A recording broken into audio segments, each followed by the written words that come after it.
জোৰানাম সম্বন্ধে আপোনাৰ ধাৰণাটো গ্ৰহণ আগবঢ়া প্ৰশ্নটো ডক্টৰ দীপেন্দ্ৰ ছাৰ। আকৌ এবাৰ প্ৰশ্নটো পঢ়ি দিব। জোৰানাম সম্বন্ধে আপোনাৰ ধাৰণা এটি উদাহৰণসহ আগবঢ়াওক। নমস্কাৰ ছাৰ। নমস্কাৰ। মোৰ মতে জোৰানাম ল'ৰা বিহু এজনক পৰস্পৰক ৰিপ্লাই কৰাটো আৰু জোৰানাম যোজনা কৰিও গাব পাৰি, জোৰানাম লগতে জাতনাম কৰি গাব পাৰি আৰু জোৰানামত ছন্দ মিল দিব লাগে।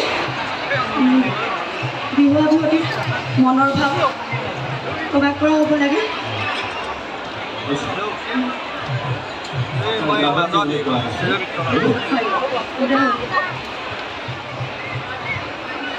বিহুৱা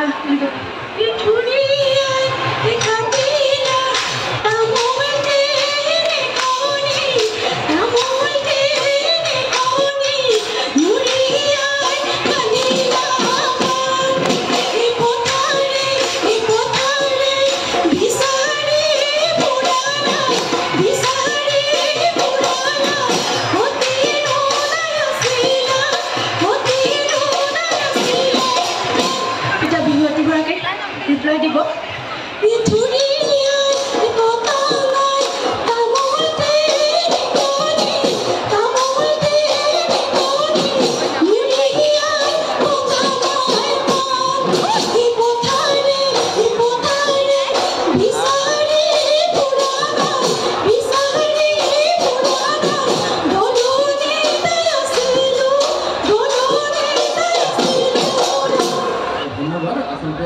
আপুনি কৈছে জোৰানামৰ কথাটো যিখিনি কথা কৈছে সম্পূৰ্ণ শুদ্ধ হ'লে আৰু ভাল লাগিব। আচলতে জোৰানাম বুলি ক'লে ডেকাই গাভৰুক বা গাভৰুৱে ডেকাক জুৰিব লাগে, অৰ্থাৎ জোৰানামত এটা প্ৰশ্ন থাকে, প্ৰশ্নৰ এটা উত্তৰ থাকে আৰু জোৰানামবিলাক সাধাৰণতে চাৰি শাৰীকৈ থাকে। প্ৰথম দুটা শাৰীত প্ৰকৃতিৰ উপমা দিয়ে। আপুনি যদি উদাহৰণ দিলে খুব সুন্দৰ হৈছে। প্ৰথম দুটা শাৰীত প্ৰকৃতিৰ উপমা দিয়ে আৰু পিছৰ দুশাৰীত ডেকাজনে গাভৰুলৈ মনৰ ভাৱটো প্ৰকাশ কৰে। যিদৰে ভাৱটো ডেকাজনে প্ৰকাশ কৰে সেইধৰণেও গাভৰুগৰাকীয়ে উত্তৰটো দিয়ে। এতিয়া আপুনি গালে থুৰিয়াই কটা নাই তামোল তিনিখিনি নুৰিয়াই বন্ধা নাই পাণ, পথাৰে পথাৰে বিচাৰি ফুৰিলোঁ। ডেকাজনৰ কি বুলি গালে আপুনি? আপুনি ডেকাজনক গাব লাগিছিল কি জানে? থুৰিয়াই কাটিলোঁ তামোল তিনিখনি, নুৰিয়াই বান্ধিলোঁ পাণ, পথাৰে পথাৰে বিচাৰি ফুৰিলোঁ, ক'তে গাই আছিলে ধান। তেতিয়াহে উত্তৰটো কি বুলি ক'ব গাভৰুগৰাকীয়ে? থুৰিয়াই কটা নাই তামোল তিনিখনি, নুৰিয়াই বন্ধা নাই পাণ, পথাৰে পথাৰে বিচাৰি মোক ফুৰা নাই, দলনিতে গাইছিলে ধান। ক'ত ধান গাই আছিলে? প্ৰশ্ন সুধিছে, উত্তৰটো আপুনি কি দিলে? দলনিত ধান গাই আছিলোঁ। তামোল নিছোঁ বুলি কৈছে, আপুনি তামোল নিয়া নাই। যি উত্তৰটো দিলে মনৰ ভাৱটো প্ৰকাশ কৰি য'ত অকণমান প্ৰেম ভাৱটো উজ্জ্বল হৈ থাকে, এটা গুণ পোৱা যায়, সেয়াই হৈছে জোৰানামৰ মাধুৰ্য। আপোনাক ধন্যবাদ জনাইছোঁ, শুভেচ্ছা থাকিল। ধন্যবাদ ছাৰ। সঁচাকৈ ইমান যে ভাল লাগে নহয়নে? আমাৰ বিহু জোৰানামৰ যোগেদি মনৰ কথা, আচলতে মনৰ ভাৱ প্ৰকাশ কৰে, প্ৰশ্ন কৰে। এতিয়াতো মোবাইল ফোন আছে, মেছেজত আদান প্ৰদান হয় প্ৰেমৰ, কিন্তু তেতিয়াৰ দিনত বিহুৰ নামেৰে জোৰা নামেৰে প্ৰেমৰ আদান প্ৰদান হৈছিল নহয়নে? কি ধুনীয়াকৈ কৈছে তামোলখন কেনেকৈ বিচাৰিছে। সঁচাকৈ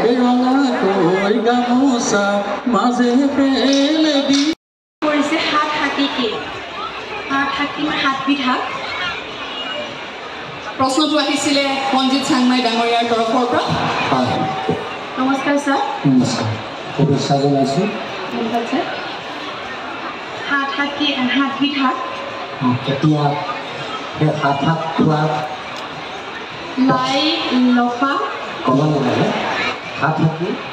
তুমি শাক কেতিয়া খোৱা হয়? সাত হাতী কেতিয়া খোৱা হয়? সাত বিহু। সাত বিহু সম্পূৰ্ণকৈ সুন্দৰকৈ ক'বলৈ বিচাৰিছোঁ। চেৰা বিহু। আচলতে এনেই ফোনতে কৈ দিব নালাগে, কথাটো এনেই ভাবিব লাগে। আচলতে 7টা দিন থাকে, বহাগৰ 7টা দিন 6 তাৰিখে শেষ হয়। বহাগৰ 6 তাৰিখ গতিকে প্ৰথম দিনৰ পৰা 6 তাৰিখলৈকে যিকোনো এদিন হাত হাতে খোৱা পৰম্পৰা বিশেষভাৱে আছে তাৰ ভিতৰতে উজনিত গৰু বিহু দিনাই 100 বিধ খাই দিয়ে সেইকাৰণে অসমৰ নামনিত হাত হাতে মই আগতেও কৈছোঁ ধন্যবাদ মই ৰঞ্জিত চাংমাই ডাঙৰীয়াক ধন্যবাদ জ্ঞাপন কৰিছোঁ উদয় মই আগতেও এই মঞ্চত কৈছোঁ যে এই প্ৰশ্ন উত্তৰ শিতানৰ যোগেদি আচলতে আমিও বহুতখিনি শিকিব পাৰোঁ এই অনুষ্ঠান যি উপভোগ কৰি আছে আমাৰ দৰ্শক মণ্ডলী তথা পৰ্দাত সৰু পৰ্দাত যিসকল দৰ্শকে উপভোগ কৰি আছে এই প্ৰশ্ন উত্তৰ শিতানত আমি বহুখিনি আমাৰ পৰম্পৰা বিহুৰ লগত জড়িত পৰম্পৰা বিহু আচলতে কেৱল মঞ্চ বিহু নহয় মঞ্চত যি আপোনালোকে অনুষ্ঠান উপভোগ কৰি থাকে সেয়াই আমাৰ বিহু নহয় কৃষ্ণশ্ৰী বুঢ়াগোহাঁই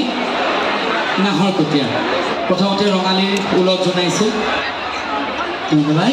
আৰু সফুৰাত আপোনাৰ বাবে লগ পাইছেই প্ৰশ্ন আছে গতিকে আপোনাক প্ৰশ্ন আমি ল'বৰ বাবে অনুৰোধ জনাইছোঁ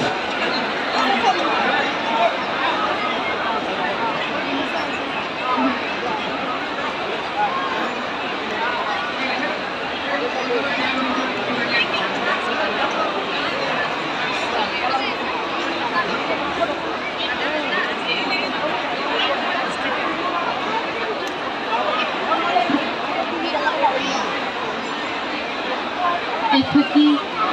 বিহুনাম মোৰ ভাগত আজি কৰিছে দেশ ফুল ফুলিলে জগতে জানিলে দেশ ফুলিলে ৰাতি আমাৰ এই আঁচনি হাজিকা চলিছে যেন দেশ গাঠি প্ৰশ্নটো আকৌ এবাৰ পঢ়ি দিম নিজৰ এফাকি বিহু নাম দেশ ফুল ফুলিলে জগতে জানিলে দেশ ফুলিলে ৰাতি আমাৰে নাচনি সাজি কাচি আহিলে যেন দেশ গাঠি খালী ঠাইকেইটাত থকা শব্দকেইটা ব্যৱহাৰ কৰিব লাগিব আৰু প্ৰশ্ন এটা হৈছে শ্ৰদ্ধাৰ ডক্টৰ দীপেন দাস ডাঙৰীয়া আমি আপোনাক ধন্যবাদ জনাইছোঁ শুভেচ্ছা জ্ঞাপন কৰিছোঁ বৰ সুন্দৰকৈ আপুনি আপোনাৰ অনুষ্ঠান পৰিৱেশন কৰিলে যিটো প্ৰশ্ন দিয়া হৈছে বুজি পাইছে নহয় 4টা খালী ঠাই আছে এই খালী ঠাইত কি শব্দ হ'ব আপুনি শব্দকেইটা কৈ দিব লাগিব ধন্যবাদ বিচাৰক মণ্ডলী পোনপ্ৰথমে মোৰ দলটি আৰু মোৰ তৰফৰ পৰা সমূহ কলাপ্ৰেমী ৰাইজলৈ তথা লতাশিল বিহু মঞ্চৰ সমূহ বিষয়া কৰ্মকৰ্তালৈ মোৰ তৰফৰ পৰা ৰঙালী বিহুৰ ইয়াৰ ভৰা ওলগ যাচিছে মই যিটো মোৰ ভাগ্যত আজি কৰিছে সেই ফাকি বিহু নাম গাবলৈ চেষ্টা কৰিছোঁ আপুনি খুব ভাগৰি আছে গাব নালাগে শব্দকেইটা কৈ দিলেই হ'ব দেই নাহৰ ফুল ফুলিলে জগতে জানিলে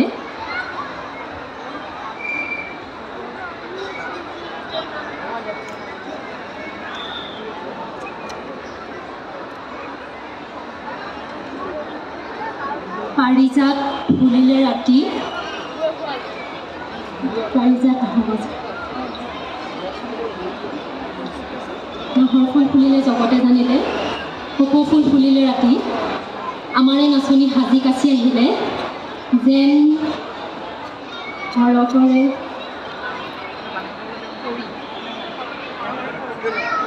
আমি কৈ দিছোঁ পৰম্পৰাগত বিহু নামভাগী এনেকুৱা আছিলে কপৌ ফুল ফুলিলে জগতে জানিলে থেকেৰা ফুলিলে ৰাতি আমাৰে নাচনি সাজি কাচি আহিলে যেন হালধিৰে গাঁঠি জগতে জানিলে মানে সকলোৱে গম পাকৈ ফুলিছে থেকেৰা ফুলিলে ৰাতি মানে আমি গম পোৱা নাই বুজি পাইছে আমি এটা উপমা দি থোৱা আছে ঠিক আছে আমি শুভেচ্ছা জনাইছোঁ ধন্যবাদ ধন্যবাদ ছাৰ দ্বিতীয়টি প্ৰশ্ন ল'বৰ বাবে অনুৰোধ জনাইছোঁ এখন মোক দি দিব পাৰিব আপুনি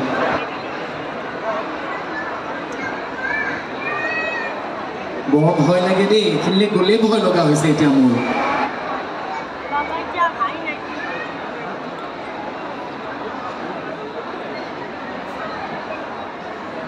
মোৰ ভাগত পৰা প্ৰশ্নটি হৈছে ঢেঁকীৰ সহায়ত আমি কি খাদ্য তৈয়াৰ কৰিব পাৰোঁ প্ৰশ্নটো আমাৰ ককাইদেউৰ নেকি বাৰু আচ্ছা এইবাৰ প্ৰশ্নটো আহিছে আমাৰ ৰেখা বাইদেউৰ পৰা নমস্কাৰ বাইদেউ প্ৰশ্নটো আকৌ এবাৰ কৈ দিব ঢেঁকীৰ সহায়ত আমি কি কি খাদ্য তৈয়াৰ কৰিব পাৰোঁ? প্ৰথমেতো আমাৰ খাদ্যদ্ৰব্যৰ অত্যাৱশ্যকীয় বস্তু আমি চাউল ঢেঁকীতে আচলতে আগৰ সময়ত আমাৰ ককা আইতাসকলে ঢেঁকীতে বানিছিল চাউল আমাৰ ধান চাউল উৎপাদন কৰিবলৈ হ'লে মানে ধানখিনিৰ পৰা চাউললৈ ৰূপান্তৰ কৰিবলৈ হ'লে ঢেঁকীতেই কৰিছিল আগৰ সময়ৰ সেয়া চলি আহিছে আৰু লগতে ঢেঁকীৰ সহায়ত আচলতে আমাৰ পৰম্পৰাগত যিসমূহ পিঠা পনা সেইসমূহ ঢেঁকীতেই আচলতে ঢেঁকী খুন্দি চাউল আমি ঢেঁকীত বানি তৈয়াৰ কৰোঁ তিল পিঠা আচলতে ঢেঁকীত খুন্দা পিঠাৰে তৈয়াৰ কৰা হয় বুলি জানো ঘৰতো সেয়াই কৰি আহিছোঁ গতিকে তাৰ লগতে তেল পিঠা আৰু চুঙা পিঠা তেনেকুৱা ধৰণৰ যিবিলাক আমাৰ পিঠা পনা সেয়া ঢেঁকীত হয় আৰু সান্দহ কৰাই পৰা যি সান্দহ তৈয়াৰ হয় সেয়া ঢেঁকীত উৎপাদিত হয় আৰু আছে দুটামান হৈছে আৰু আছে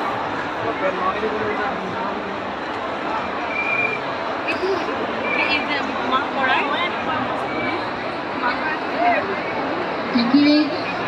আমাৰ হালধি গুড়ি কৰা কাৰ্য হয় ধন্যবাদ বাইদেউ হৈছে তোমাৰ মানে কি হৈছে ধানৰ পৰা চাউল কৰিলা সেইটো হৈছে চাউলৰ পৰা আমি কি পিঠা বনাইছোঁ বুলি কৈছে সেইটো হৈছে ঠিকে আছে উত্তৰটো ভুল হোৱা নাই ধুনীয়া হৈছে কিন্তু পিঠা বনোৱাৰ আগতে কি হ'ব লাগিব চাউলৰ পৰা পিঠাগুড়ি সেইটো ক'বা পিঠাগুড়িৰ পৰা আমি পিঠা বনাওঁ তেল পিঠাই হওক তিল পিঠা চবটো পিঠাগুড়িৰ পৰা বনাওঁ এনেই প্ৰশ্ন উত্তৰ হৈছে দেই ঠিক আছে ধন্যবাদ বাইদেউ তোমালোক শুভেচ্ছা থাকিব ধন্যবাদ নমস্কাৰ বিচাৰক মণ্ডলী আজি মোৰ ভাগত পৰা প্ৰশ্নটি হৈছে আৱলি বাঁহৰে লাহৰি গগনা কিহেৰে বায় দুফালে দুচটি মাজতে এচটি মুগা সূতা লগায়ে বায় প্ৰশ্নটো হৈছে এই মুগা সূতা উৎপাদন হোৱা অসমৰ যিকোনো দুখন ঠাইৰ নাম ক'ব লাগে এখন হৈছে ধেমাজি আনখন মৰাণ আনখন নিশ্চয় অলপ দাঁতি কাষৰীয়া অঞ্চলেই হ'ব নহয়নে ধেমাজিৰ দাঁতি কাষৰীয়া অঞ্চল শিৱসাগৰ নহয় কি হয় তেনেহ'লে মই গিলি থৈছোঁ প্ৰশ্নটি ইয়াতে নাম নাই ৰেখামণি বাইদেউৰ তৰফৰ পৰা আহিছিলে এইটো প্ৰশ্ন ৰেখাবাই দিয়ে আছে অকণমান ভূগোল পঢ়িছিলা অসমৰ গোল বস্তুটোৱে ভূগোল নহয় জানো বাৰু ভূগোলে লগাই উগুল থুগুল জানা যেনেকৈ আজি তোমাক লগাইছে উগুল থুগুল হয়নে বাৰু মই ৰেখাবাৰ ওচৰলৈ গৈছোঁ প্ৰশ্নটোৰ শুদ্ধ উত্তৰ ৰেখাবাৰ তৰফৰ পৰাই হেল্ল' তুমি আজি লখিমপুৰ ক'ব পাৰা আছে আৰু বেলেগ ঠাইতো আছে উৎপাদন হোৱা ধেমাজি লখিমপুৰ বৰঠাই তোমাক অলপ হিণ্টছ দিছিলেই লখিমপুৰ বুলি ঢকুৱাখানাটো হয় লখিমপুৰ ডিষ্ট্ৰিক্টতে ঢকুৱাখানা দেই ধেমাজি এখন বেলেগ ডিষ্ট্ৰিক্ট ঢকুৱাখানাখন লখিমপুৰ ডিষ্ট্ৰিক্টত পৰে হ'ব পাৰিছা এটা হ'লেও পাৰিছা তোমাৰ ভৱিষ্যত উজ্জ্বল কামনা কৰিলোঁ ধন্যবাদ ৰেখাবা আমি নাচনী যে গতিকে মুগাটো খুব প্ৰয়োজনীয় মুগাৰ বিষয়ে অকণমান কথা পাতিব মোৰ ইচ্ছা আছে মই বাৰু পাতিম দ্বিতীয়টো প্ৰশ্ন হৈছে জাতনাম সম্বন্ধে আপোনাৰ ধাৰণা এটি উদাহৰণসমূহ আগবঢ়াব প্ৰশ্নদাতা হৈছে ডক্টৰ দীপেন দাস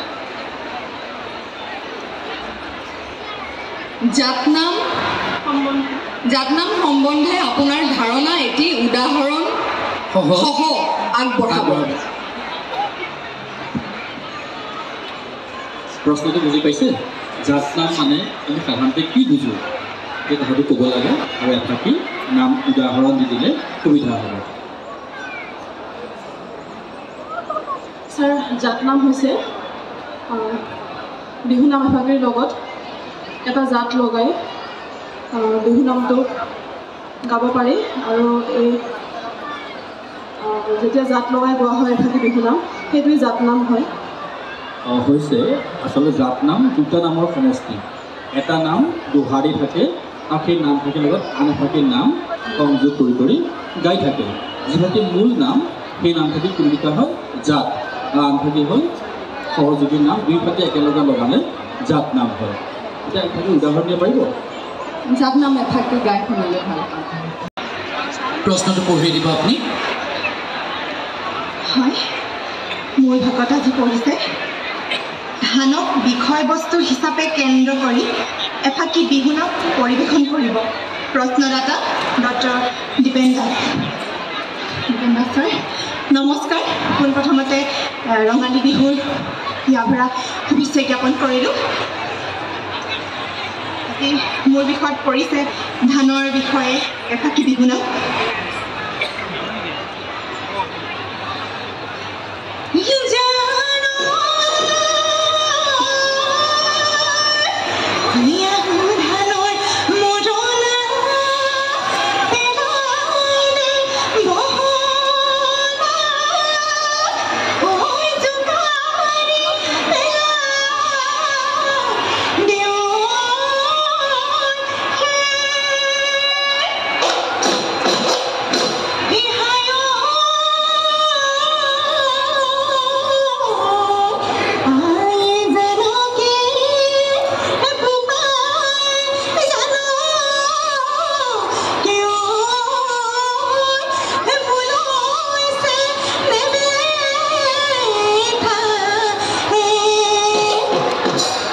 ধন্যবাদ আপুনি বৰ বুদ্ধিয়ক নাচানে এই নামফাকি অকণমান আগতে দুবাৰমান দুগৰাকী প্ৰতিযোগীৰ লগত আলোচনা কৰা হৈছিল হয়তো আপুনি জানে বা এতিয়াও শুনি ল'লে যি কি নহওক উত্তৰটো হৈছে আপুনি আহ্বানক বিষয় হিচাপে লৈছে এই নামফাকি গাওঁতে পিছৰ শব্দকেইটা অকণমান ইফাল সিফাল হৈছে আয়ে জানিব বোপায়ে জানিব মোলৈ চেনেহ বেঠা ধন্যবাদ শুভেচ্ছা জনাইছোঁ ধন্যবাদ আৰু এটা প্ৰশ্ন ল'ব লাগিব দুটি প্ৰশ্ন এইখন আপুনি মোক দিব পাৰে মোৰ ভাগত পৰা দ্বিতীয় প্ৰশ্নটি হৈছে অসমীয়া জাতিৰ জাতীয় জীৱনত অতি আদৰৰ গামোচা ভাগক স্থান কাল অনুসৰি আমি কি ধৰণে ব্যৱহাৰ কৰিব পাৰোঁ এইটো প্ৰশ্ন বাইদেউৰ পৰা আহিছিলে নমস্কাৰ বাইদেউ নমস্কাৰ আমি আমাৰ জাতীয় গামোচাখনক আমি বিহুৱান হিচাপে আমি ব্যৱহাৰ কৰিব পাৰোঁ চেনেহখনত দিয়া হয় যেতিয়া আমি বিহুৱান বুলি কওঁ যিখনত অকল এফালে আমাৰ ফুল থাকে আৰু এখন আমি তিয়নি হিচাপে ব্যৱহাৰ কৰিব পাৰোঁ যেতিয়া আমি গান লিখিবলৈ ব্যৱহাৰ কৰোঁ আৰু এখন আমি গোসাঁই ঘৰত দিবলৈ ব্যৱহাৰ কৰোঁ গুৰু আসনত আমি ব্যৱহাৰ কৰোঁ আৰু কোৱা আৰু আছে কোৱা কিমান এটা ক'ব লাগে বুলি মই দিয়া নাই কোৱাচোন বাৰু আৰু কিমান আছে আৰু ক'ত গামোচা ব্যৱহাৰ কৰোঁ আছে তোমাৰ ওচৰে পাজৰে গামোচা ব্যৱহাৰে কৰি আছে হয় নাই আমি ঢোলত ব্যৱহাৰ কৰোঁ নিশ্চয় আৰু বৰ্তমান সময়ত আমাৰ গামোচাই GI টেগো লাভ কৰিলে তাৰ বাবে আমি অসমীয়া হিচাপে অতিশয় গৌৰৱান্বিত লগতে সুন্দৰ উত্তৰ আৰু লগতে আৰু কোৱাচোন আৰু অলপ আগতে গামোচাত কি ব্যৱহাৰ হৈ গৈছে মঞ্চত আমি অতিথিক আদৰিবলৈ সন্মানৰ বাবে ব্যৱহাৰ কৰোঁ নিশ্চয় মই প্ৰশ্নটো এইকাৰণে ৰাখিছোঁ গামোচা আমি বেলেগ সময়ত বেলেগভাৱে সন্মান হিচাপে ব্যৱহাৰ কৰোঁ নামনি অসমত আৰু গামোচা এভাগ আছে তুমি জানা চাগে নামনি অসমত এই গামোচা ভাগৰ অলপ বোৱাৰ হেৰিটো অলপ বেলেগ মাত্ৰ এখন শালত এবাৰে এখনেই লগায় মই অলপ হিণ্টছ দি দিছোঁ জানানে সেই গামোচা ভাগৰ নাম শালখনত আমি যেনেকৈ গামোচা বলে কেইবাখনো গামোচা একেখন এবাৰ কাপতে বাতি কাঢ়ি এবাৰতে কেইবাখনো গামোচা লগাওঁ নামনি অসমত এভাগ গামোচা আছে সেইভাগ গামোচা মাত্ৰ এখন শালত এবাৰ এখনেই বয় আৰু সেইখনত কোনো কেঁচি ব্লেড কটাৰী ব্যৱহাৰ নহয় কোৱাচোন মই বহুতখিনি কৈয়ে দিছোঁ এনেই এইটো উপৰিঞ্চি প্ৰশ্ন দেই এনেই জানিবৰ কাৰণে কৈছোঁ নামনি অসমতহে ব্যৱহাৰ হয় উজনি নহয় তুমি উজনিৰ গতিকে অলপ দিগদাৰ পাইছা তোমাৰ প্ৰশ্ন উত্তৰ ইতিমধ্যে হৈ গৈছে এইখিনি আমি এনেই আলোচনা কৰিছোঁ দেই ডেকাসকলকো কৈছোঁ ভিৱাসকলক কোৱাচোন পাৰিবা কথা বুলি কয় নিশ্চয় উত্তৰ ভাল লাগিছে তুমি চিন্তা কৰিও হ'লেও উত্তৰটো সুন্দৰভাৱে দিছা ধন্যবাদ তোমাৰ ভৱিষ্যত উজ্জ্বল কামনা কৰিলোঁ ধন্যবাদ বাইদেউ মোৰ আৰু মোৰ দলটিৰ ফালৰ পৰা সকলোলৈকে মই ৰঙালী বিহুৰ শুভেচ্ছা জ্ঞাপন কৰিলোঁ ধন্যবাদ নমস্কাৰ বিচৰা মণ্ডলী প্ৰথমতে সকলোলৈকে আমাৰ অতিকৈ মৰমৰ ৰঙালী বিহুৰ আন্তৰিক শুভেচ্ছা জ্ঞাপন কৰিছোঁ আজি মোৰ ভাগত পৰা বিষয়টো হৈছে টকাক লৈ এটি টকা বাদ্যবিধক টকা বাদ্যবিধক কেন্দ্ৰ কৰি এফাকি বিহুনাম পৰিৱেশন কৰিব যত্নকৰ্তা ডক্টৰ দীপেন দাস ছাৰ